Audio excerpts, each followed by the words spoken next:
So Zen has always described itself as a finger pointing at the moon. In the Sanskrit saying, Tat Tvamasi, that art thou, Zen is concerned with that. That, of course, is the word which is used for Brahman, the absolute reality, in Hindu philosophy.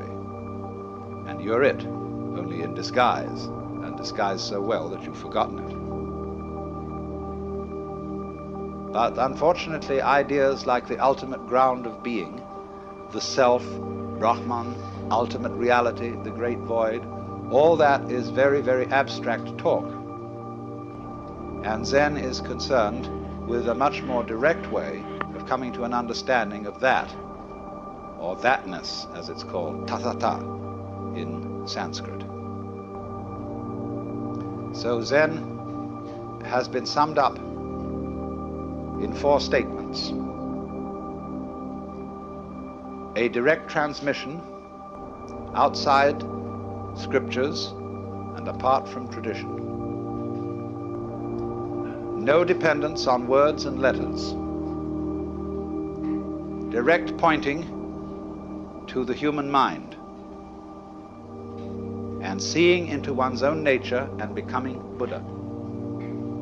That is, becoming enlightened, awakened from the normal hypnosis under which almost all of us go round like somnambules.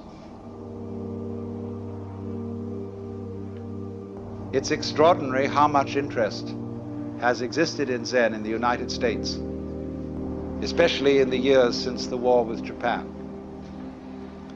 And naturally, I've often meditated on the reasons for this interest. I think, first of all, the appeal of Zen lies in its unusual quality of humor. Religions aren't, as a rule, humorous in any way. Religions are serious.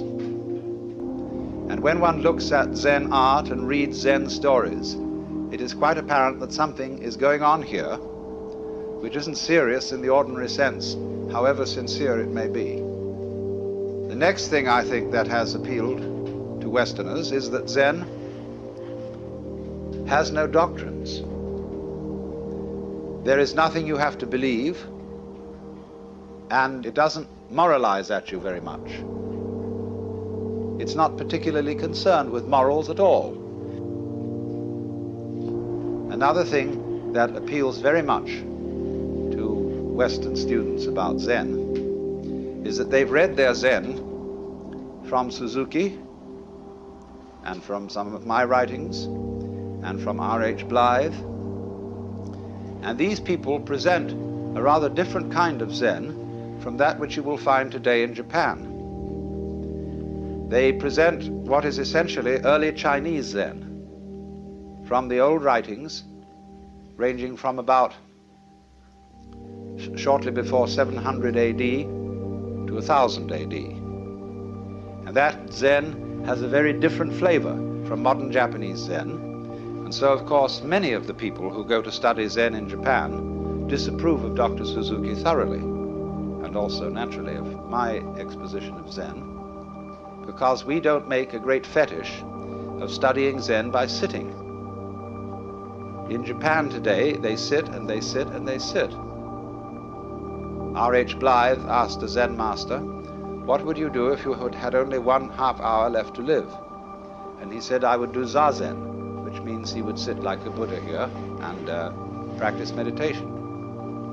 And Blythe had given him several choices. Would you like to listen to your favorite music? Would you have a dinner? Would you get drunk? Would you like the company of a beautiful woman? Would you take a walk? What would you do? Or would you just go on with your daily business as if nothing was going to happen? In other words, would you wind up your watch? And so he was very disappointed in this answer. And he said, you know, sitting is only one way of doing Zen. Buddhism speaks of the 4 dignities of man: walking, standing, sitting, and lying. And so Zazen is simply the Japanese word for sitting Zen. There must also be walking Zen, standing Zen and lying Zen. You should know, for example, how to sleep in a Zen way. That means to sleep thoroughly. Zen has been described as when hungry eat, when tired sleep. And when the student got that description, he said, well, doesn't everybody do that? And the master said they don't. When hungry, they don't just eat, but think of 10,000 things. When tired, they don't just sleep, but dream innumerable dreams.